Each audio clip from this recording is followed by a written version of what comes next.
भूर्भुवः स्वः तत्सवितुर्वरेण्यं भर्गो देवस्य धीमहि धियो यो नः प्रचोदयात्।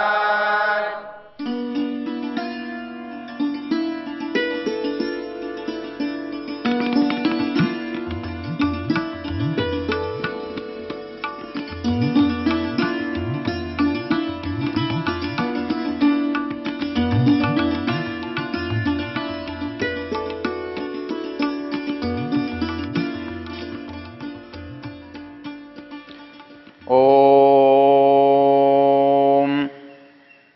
हमने अपने शरीर को रथ कहा है, अर्थात रथ एक साधन है और हम साधन को अच्छा तो रख सकते हैं, हमें अच्छा रखना भी चाहिए। साधन को अच्छा क्यों रखना चाहिए? क्योंकि वो साध्य के लिए उपयोगी है। हम अच्छे कपड़े इसलिए नहीं पहनते कि कपड़े अच्छे लगते हैं, बल्कि अच्छे कपड़े पहनने से हम अच्छे लगते हैं, हमारा शरीर अच्छा लगता है, इसलिए हम अच्छे कपड़े पहनते हैं, अच्छे मकान में रहते हैं, अच्छे वाहन से चलते हैं। तो जो अच्छा वाहन है, तो ये शरीर वाहन है, सवारी है, रथ है। अब मनुष्य को एक सोचना है कि वो सवारी पर कितना ध्यान दे, उसके लिए उसको कितनी सेवा करे, उसको अच्छा रखना चाहिए, वो चलती रहे, वो कष्ट न दे, बैठने में चलने में हमारे को असुविधा न हो, देर न हो, इसके लिए उसको ठीक रखना अत्यंत आवश्यक है। इसलिए जो लोग ये समझते हैं कि शरीर की उपेक्षा होनी चाहिए, वो भी निरर्थक है, गलत है, अनुचित है। क्योंकि शास्त्रकारों ने कहा है, धर्मार्थ काम मोक्षाणाम आरोग्यम मूलमुत्तमम रोगास्तस्यपहर्तार श्रेयसो जीवितस्य च। वो कहते हैं कि संसार में जो इस शरीर से किए जाने वाले कार्य हैं, वो हैं पुरुषार्थ चतुष्टय, अर्थात चार बातें: धर्म, अर्थ, काम और मोक्ष की प्राप्ति। ये चारों चीजें इस शरीर से की जाती हैं, और यदि शरीर इन कामों को करता है, करने में समर्थ होता है, करते हुए इसे कष्ट नहीं होता है, तो ये हमारे लिए साधन, अच्छा साधन है, सुख देने वाला साधन है। और यदि ये शरीर इस योग्य न रहे कि हम धर्म, अर्थ, काम, मोक्ष का लाभ न उठा सकें, तो ये शरीर हमारे लिए व्यर्थ है। ऐसे साधन की तरह जिस गाड़ी में इंजन फेल हो, या जिसकी गाड़ी में ब्रेक न लगते हों, या जिसकी गाड़ी के पहिए खराब हो गए हों, या जिसमें बहुत अधिक टूट फूट हो गई हो, तो ऐसी गाड़ी हमारे लिए काम की नहीं होती। तो वैसे ही ऐसा शरीर भी हमारे लिए काम का नहीं होता।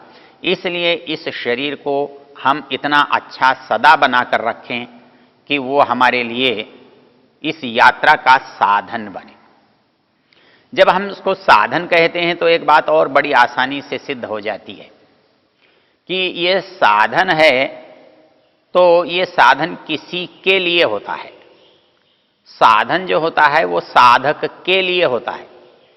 साधक जो साधन का उपयोग करने वाला है, वो वस्तु उपयोगकर्ता के काम आती है, वो उसके प्रयोजन में सहायक होती है, इसलिए वो साधन है। हमारे व्याकरण के लोग इसको कहते हैं साधक तमम करणम। जो करण है वो हमारे प्रयोजन को सिद्ध करने में सहायता करता है, उस प्रयोजन को सिद्ध करने में सहायता करता है, इसलिए वो साधन है।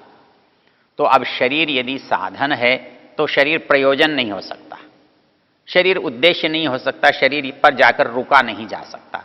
तो इसके पीछे कौन है? तो इस बात को बहुत सुंदर शब्दों में कठोपनिषद में कहा है, आत्मानं रथिनं विद्धि शरीरं रथमेव तु बुद्धिं तु सारथिं विद्धि मनः प्रग्रहमेव च इंद्रियाणि हयानाहुर्विषयांस्तेषु गोचरान् आत्मेन्द्रिय मनोयुक्तं भोक्तेत्याहुर्मनीषिणः। जो स्वतंत्र होता है, जिसकी इच्छा होती है करूं या न करूं, वो कर्ता कहलाता है, वो अंतिम होता है। तो जैसे इस शरीर में कोई अंतिम, तो शरीर में इंद्रियां हैं, मन है, बुद्धि है, उसके बाद कोई और है, तो इसमें अंतिम कौन है? अंतिम वो है ये जिसके लिए सब करते हो। तो हम बाहर के साधन शरीर के लिए हैं। शरीर जो करता है वो इंद्रियों के अनुकूल होने से करता है। इंद्रियां मन से प्रेरित होकर करती हैं। मन बुद्धि के निर्देश के अनुसार चलता है और बुद्धि चलती है आत्मा के निर्देश के अनुसार। इसलिए इस शरीर में जो अंतिम वस्तु है, जिसके लिए ये शरीर साधन है, वो साधक जिसे हम जीवात्मा कहते हैं। वो जीवात्मा साधन से काम लेता है। तो इसलिए हमको परमेश्वर ने ये साधन दिया है, तो साधन स्वामी के अधीन होता है। तो स्वामी कौन है? तो उपनिषदकार के शब्दों में रथ के स्वामी को रथी कहते हैं, अर्थात रथ का मालिक। रथ जिसका है, जिसके पास है, जिसके काम आता है, वो रथी होता है। वो जब चाहे इसका उपयोग कर सकता है और जब चाहे इससे उतरकर चल सकता है। वो जन्म के साथ इस शरीर में रथ में सवार होता है और मृत्यु के समय इस रथ को छोड़कर चला जाता है। और इस यात्रा के अंतर्गत वो शरीर कभी टूटता है, फूटता है, कम होता है, ज़्यादा होता है, उसके हानि लाभ उसके रथी को होते ही हैं। रथी जब शरीर से अलग होता है तो बिगड़ा हुआ रथ रथी का कुछ भी नहीं बिगाड़ सकता। उसका हानि लाभ, उसका सुख दुख नहीं होता। जैसे एक गाड़ी से हम उतर गए और उतरने के बाद गाड़ी की कोई दुर्घटना होती है, गाड़ी में कोई टूट फूट होती है, तो जो यात्री उतर गया उस पर कोई प्रभाव नहीं पड़ता है, उसको कोई सुख दुख नहीं पहुंचता है। वो जो कुछ होना है वो गाड़ी में होता है। तो वैसे ही, लेकिन यदि गाड़ी में बैठे हुए यात्री के साथ कोई दुर्घटना होती है गाड़ी के साथ, तो उसका प्रभाव यात्री पर पड़ता है। वैसे ही इस शरीर का साथ यदि कोई दुर्घटना होती है, सुख दुख होता है, हानि लाभ होता है, क्योंकि वो इस रथ के अंदर यात्री विद्यमान है, तो उस यात्री पर उसका प्रभाव पड़ता है। तो इसलिए कहा है कि शरीर की हानि से आत्मा को हानि और आत्मा को कष्ट मिलता है। धर्मार्थ काम मोक्षाणाम आरोग्यम मूलमुत्तम, अर्थात इस शरीर का स्वस्थ होना इस मालिक के लिए अनिवार्य है। ये मालिक इसका पूरा लाभ तब ही उठा सकता है जब ये स्वस्थ रहे। और ये जड़ है, अपने आप स्वस्थ नहीं रहता, इसे स्वस्थ रखना पड़ता है। ये काम भी मालिक का होता है। गाड़ी कैसी है? गाड़ी धूल में सनी हुई है, गाड़ी के पुर्जे हिले हुए हैं, गाड़ी की सीट फटी हुई है, गाड़ी की चीज़ें जो बजती हैं वो बजने लायक नहीं हैं, जो बजने लायक हैं वो बजती नहीं हैं। तो इसका मतलब गाड़ी का दोष नहीं है। जो गाड़ी चलाने वाला है, जो गाड़ी का मालिक है, जो गाड़ी का रखवाला है, उसको गाड़ी के विषय में चिंता नहीं है, ध्यान नहीं है, उसकी उपयोगिता को वो जानता समझता नहीं है, वो उपेक्षा करता है। तो इस दृष्टि से उसके अंदर वो त्रुटियां रहती हैं। तो इसको हमें समझना है। तो इस दृष्टि से हमें इस शरीर के लिए क्या कहा कि इसको सुंदर तो रखना है, इसको स्वस्थ भी रखना है, लेकिन इसका उपयोग संसार के लिए कम करना है और प्रयोजन के लिए अधिक करना है। तो जैसे कि हम साधनों को अच्छा तो रखते हैं, सुंदर भी रखते हैं, कपड़े भी साफ रखते हैं, मकान भी साफ रखते हैं, बर्तन भी साफ रखते हैं, गाड़ी भी ठीक सुंदर रखते हैं, लेकिन ये सब इनके लिए नहीं है। यदि ये जिनके हैं, जिनके लिए हैं, उनके काम में ये ना आए तो इनके होने का कोई अर्थ नहीं होता। तो उसी प्रकार इस शरीर के लिए सब कुछ ठीक है, होना चाहिए, लेकिन वो शरीर के लिए नहीं है, शरीर से भिन्न शरीर के स्वामी के लिए है। तो यहां पर कहा गया कि वो शरीर का जो मालिक है उसे रथी कहते हैं। तो शरीर रथ है और इसका मालिक रथी है। मालिक बढ़िया वो होता है जो गाड़ी के साथ गाड़ी के साधनों को भी रखता है। गाड़ी चलाने के लिए उसको एक सहायक की आवश्यकता होती है। गाड़ी की टूट फूट के लिए उसे एक इंजीनियर की, मशीन के जानने वाले, बनाने वाले की आवश्यकता होती है। उसको चलाने के लिए एक अच्छे सुचालक की आवश्यकता होती है। तो वैसे ही इस शरीर के समस्त साधनों का उपयोग ठीक ठीक करने के लिए परमेश्वर ने जो इस आत्मा को साधन दिए हैं, उनमें एक बुद्धि है, एक मन है, एक इंद्रियां हैं। ये तीन चीजें हैं जो इन तीन साधनों के बिना इस शरीर का उपयोग नहीं किया जा सकता। एक चीज तो यह है कि हमको जो दिखाई दे रहा है वो, हम आंख कहते ही इन गोलकों को देखते हैं, हाथ कहते हैं तो इन हिलने वाली डंडे जैसी चीजों को देखते हैं, पैर कहते हैं तो जिनसे चला जाता है उसको देखते हैं। तो क्या यही इंद्रियां हैं? यही इंद्रियां हैं तो ये सदा चलनी चाहिए, लेकिन सदा नहीं चलती। ये कभी चलती हैं, कभी रुकती हैं। ये हाथ कभी काम करते हैं, कभी नहीं करते हैं। हम कभी कहीं जाते हैं, कभी नहीं जाते हैं। हम कभी देखते हैं, कभी नहीं देखते हैं। हम कहीं सुनते हैं, कभी नहीं सुनते हैं। तो ये सुनना न सुनना, देखना न देखना, खाना न खाना, सूंघना न सूंघना, स्पर्श करना नहीं करना, अनुभव करना नहीं करना, होना नहीं होना, ये वस्तु पर निर्भर नहीं है। नहीं तो वस्तुएं हर समय सूंघती रहती, देखती रहती, करती रहती, चखती रहती। हम जब चाहते हैं तब चखते हैं, जब चाहते हैं तब स्वाद आता है, जब चाहते हैं तो नहीं आता है। तो इस दृष्टि से जब हम विचार करते हैं तो ये साधन जब मनुष्य चाहता है इनका उपयोग कर सकता है। तो ये बाहर दिखने वाली चीजें वो नहीं है। तो इनके अंदर जो सामर्थ्य है, जो शक्ति है, जिनके द्वारा ये चीजें हाथ, पैर, आंख, नाक, कान काम करते हैं, उनको हम इंद्रियां कहते हैं। हम देखने के सामर्थ्य को इंद्रियां कहते हैं। हम कान के सुनने के सामर्थ्य को जो चीज दे रही है वो इंद्रिय कहते हैं। तो आंख, नाक, कान, शब्द, रूप, रस, स्पर्श, गंध, इन सबको जानने के जितने साधन हैं वो सब साधन हमारी इंद्रियां कहलाती हैं। इसमें एक बहुत ही सहज व्यवस्था हमारे अंदर दिखाई देती है कि हमको इंद्रियां हैं, मन है, बुद्धि है। तो मन, इंद्रियों का सीधा आत्मा से संबंध नहीं है। यदि सीधा आत्मा से संबंध होता तो फिर बीच के अधिकारी नहीं होते, बीच की व्यवस्था नहीं होती। और बीच की व्यवस्था नहीं होती तो एक व्यवस्थापक के लिए बड़ा संकट हो जाता। कान अलग जाके आत्मा से बात करता और आंखें अलग जाकर बात करती और नाक अलग जाकर बात करती। जैसे एक अफसर बड़े तंत्र को जब संभालता है तो वो छोटे छोटे वर्ग में संभालता है। वो वर्ग के अधिपति होते हैं, उन अधिपतियों पर भी कोई अधिपति होता है, लेकिन जो मुख्य स्वामी होता है उस तक सारे नहीं जाते, उस तक मुख्य जाता है, मुखिया जाता है। तो वैसे ही शरीर में आत्मा के जो सबसे निकट चीज है, आत्मा का जो सबसे अच्छा साथी है, उसे हम बुद्धि कहते हैं। वो बुद्धि इस आत्मा के लिए जिनसे काम लेता है, जो सबसे अधिक काम करने का साधन है, उसे मन कहते हैं। और ये मन अनेक इंद्रियों से जुड़ करके बुद्धि को समस्त बातें देता है और बुद्धि उसका विश्लेषण करती है, उसका विचार करती है, उसकी विवेचना करती है और उसको आत्मा तक हानि, लाभ, सुख, दुख, पीड़ा के रूप में पहुंचाती है। तो इस दृष्टि से जब तक इन तीनों में सहज संबंध न हो, ये तीनों के अंदर एक साथ बात न हो, तब तक आत्मा को सुख दुख नहीं हो सकता। इंद्रिय तक कोई बात न पहुंचे तो आत्मा को पता नहीं लग सकता। इंद्रिय तक पहुंच रही है लेकिन मन को पता नहीं है या मन उससे जुड़ा हुआ नहीं है तो मन पहुंचा नहीं सकता।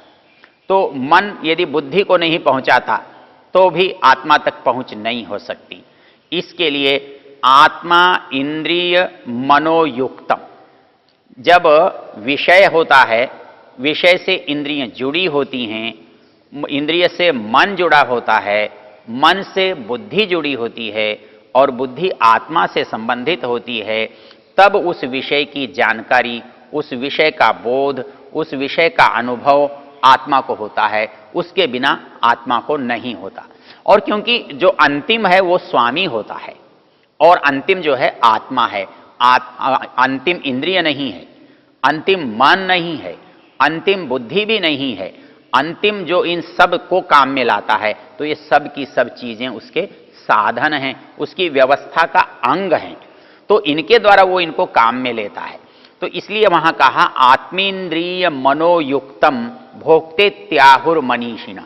मनीषी लोग मन, इंद्रिय, आत्मा जब आपस में जुड़ जाते हैं, एक रेखा में मिल जाते हैं, तो एक विषय इंद्रियों से, मन से, बुद्धि से होता हुआ आत्मा तक पहुंचता है, तब उसके अच्छे बुरे प्रभाव, उसके सुख दुख, उसके हानि लाभ आत्मा को अनुभव होते हैं, आत्मा को प्राप्त होते हैं।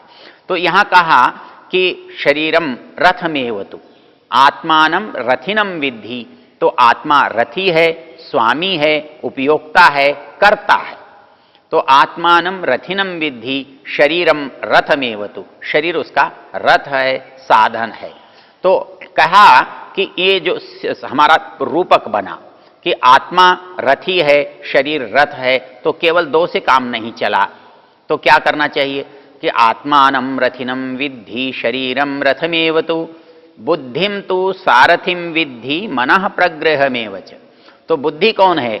बुद्धि इस शरीर में सारथी है, चलाने वाला है, वो इस शरीर को चलाता है, अर्थात इसमें जो कुछ निर्णायक चीज है वो बुद्धि है। तो बुद्धिम तो सारथिम विद्धि, निर्देश उसे आत्मा से मिलते हैं, आत्मा के हित के लिए वो काम करता है, आत्मा के आदेश को पहुंचाता है, लेता है, लेकिन मन को निर्देश देता है क्या करना है क्या नहीं करना है। तो बुद्धिम तो सारथिम विद्धि, लेकिन बुद्धि और इंद्रियों के बीच में जो साधन है उसको मन कहते हैं। यहां इंद्रियों को घोड़ों से उपमा दी गई है। जैसे घोड़ों को जब सारथी पकड़ता है तो सीधे घोड़े को नहीं पकड़ता, घोड़े के अंदर लगाम होती है। तो मन एक लगाम है जो घोड़ों को दिशा देता है, घोड़ों पर नियंत्रण करता है, घोड़ों को बढ़ाता है, घोड़ों को रोकता है। तो इस मन से हम इंद्रियों को पकड़ते हैं और इंद्रियां विषयों को प्राप्त कर सकती हैं। तो ये कहा गया आत्मानम रथिनम विद्धि शरीरम रथमेवतु बुद्धिम तु सारथिम विद्धि मनः प्रग्रहमेव च। मन प्रग्रह है, लगाम है, रश्मि है, नियामक वस्तु है। तो इस मन के द्वारा जब हम इंद्रियों तक पहुंचते हैं, इंद्रियां क्या है? घोड़े हैं, वो चलने वाले हैं, गति करने वाले हैं, लेकिन उनको उनके लिए आकर्षण क्या है? जो संसार के बाहर के विषय हैं, उनको अपनी इच्छा से, अपनी मर्जी से हम छोड़ देंगे, बिना नियंत्रण के जाने देंगे, तो वो संसार के विषयों की ओर जाएंगे। और हम चाहेंगे कि उनको उद्देश्य की ओर ले जाएं, तो हमें उन्हें सड़क पर, सही मार्ग पर चलाना होगा। तो वही घोड़े हमें सही मार्ग तक भी ले जा सकते हैं, हमें पहुंचा सकते हैं। तो इस दृष्टि से जब हम इसका चिंतन विवेचन करते हैं तो हमारे सामने हमारे इस मनुष्य जीवन की जो श्रेष्ठता है वो सब तरह से सिद्ध होती है कि हम शरीर से श्रेष्ठ हैं, हम बुद्धि से श्रेष्ठ हैं, हम इस अनुभव में, इस ज्ञान में, इस विवेक को करने में श्रेष्ठ और साधन सफल हैं। इसलिए इस शरीर का उपयोग उसके लिए होना चाहिए जिसके लिए परमेश्वर ने ये शरीर हमें दिया है और इसको बताया है कि कैसे कैसे तुम इस शरीर का उपयोग करो तो तुम्हारे लिए भोग और अपवर्ग दोनों की सिद्धि होती है।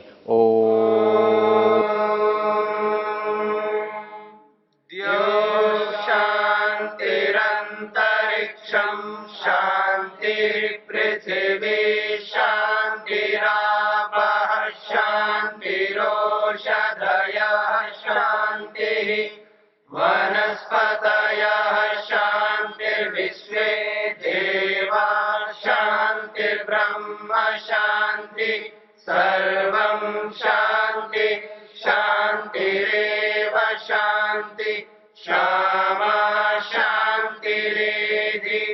ओम शांति शांति शांति।